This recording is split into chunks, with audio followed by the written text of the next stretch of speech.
Canadian Prime Minister Justin Trudeau is not dancing. His spat with President-elect Donald Trump is now causing some political problems for his own country, the entire country. Trump threatened Canada with tariffs if they did not do something to stop the flow of illegal immigrants from the northern border. Trudeau then flew to Mar-a-Lago. You remember that was a couple of weeks ago. He sat at the dinner table with Trump. And during that conversation, Trump reportedly told Trudeau that if Canada's economy cannot survive without ripping off the United States, maybe Canada should become the 51st state and Trudeau should be governor. Trump later doubled down on the nickname Governor Trudeau in a social media post. In an attempt to punch back, Justin Trudeau instead insulted American voters, implying that we are sexist. We were supposed to be on a steady, if difficult sometimes, march towards progress. And yet, just a few weeks ago, the United States voted for a second time to not elect its first woman president. Everywhere, women's rights and women's progress is under attack, overtly and subtly. But I want you to know that I am, and always will be, a proud feminist. You will always have an ally in me and in my government. Of course, you may have to find him at his house because he may not be the prime minister for very long, but let's watch and see. Now, Trump's America First policies are putting Trudeau's role as prime minister in jeopardy. Trudeau's finance minister resigned over differences over how to confront Donald Trump. And now Trudeau is reportedly weighing a resignation for himself. You looked at the monitor and said... Well, the quote of Trudeau essentially calling Americans feminists for voting for Donald Trump over Kamala Harris is like file that under grasping at straws for a male politician who was asking for people to vote for him. To say that is irony at its best. According to a CNN article on this very subject, more Canadians view Donald Trump favorably than they do Justin Trudeau. Ooh. And I really do think that COVID was the begining of the end for him.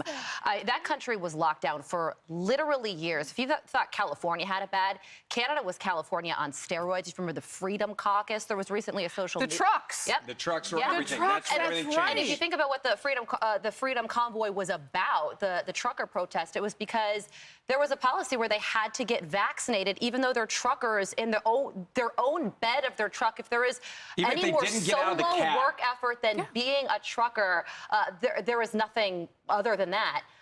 So there's also a video that recently went viral where there was a steel worker saying, you are doing nothing for this country right now. So he has a lot of political issues to contend with.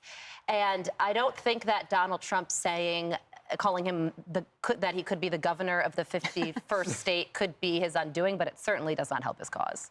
No, Emily. Yeah, you guys, Justin Trudeau to me is sort of like, I was trying to think of how to explain it. Like he's like the facsimile of Gavin Newsom, sort of like an even lesser effective. And what I mean by that is that, he's come in, he's not his father, first of all. So he assumed the position, though, likely on the heels of his father's legacy there. And then he puts himself out there as being this totally radically progressive and for the people prime minister when we know that he's worn brownface multiple times. We know that he continues subjugating Indigenous peoples there in Canada, even though he claims to pretend to be on everyone's side that he virtue signals for, but his policies are the exact opposite. So no wonder everyone in Canada feels deep disdain for him and also deep frustration at the fact that this guy is still calling the shots. Of course they want President Trump and prefer and respect him more because it's the policies that speak for themselves. So he can go ahead and try to shame us and try to call us names, but the reality is that his reign of power there is massively fragile. And when you pull back the cloak of what indeed he has accomplished in Canada,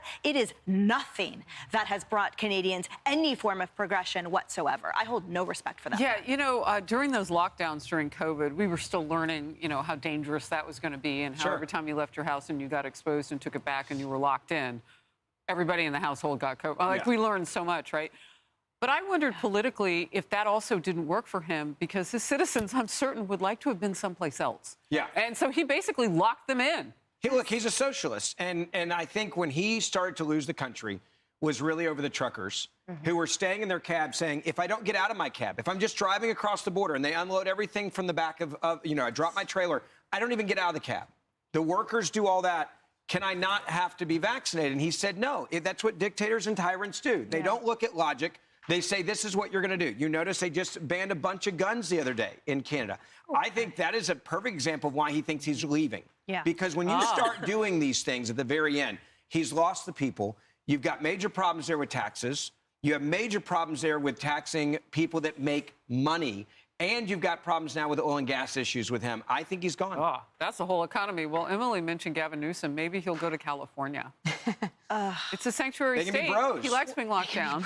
And it's not just the Minister of Finance that has resigned. It's also the Deputy Prime Minister as well. Look, Trudeau started with something like a 63% approval rating. Now it's below 30%. Can we just go back to who said it's lower than Trump? Like, let's just have a moment and enjoy that for a second. But I just want to point out, it's not just COVID and the rise of tyranny that is causing and creating this populism across the world and here in the United States as well. It's also mass immigration and the loss of sovereignty and nations wanting to put their country first, which America first here in the United States. And what Donald Trump understands is a lot of Republicans like George W. Bush previously wanted to export democracy through nation building and things like that, and projecting these false values that we claim to have as America, but we don't have them when Joe Biden's trying to jail a political opponent or kick Donald Trump off the ballot. But what Donald Trump understands is the way you spread democracy and the way you spread populism is fixing your own country first, right? If you haven't cut your grass in over a month and your shutters are falling off, you can't tell your neighbor to get their house in order, right? You've got to clean up yours first.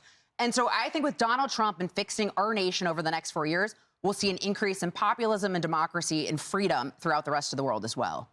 Hey everyone, I'm Emily Campagno. Catch me and my co-hosts Harris Faulkner and Kaylee McEnany on Outnumbered every weekday at 12 p.m. Eastern, or set your DVR.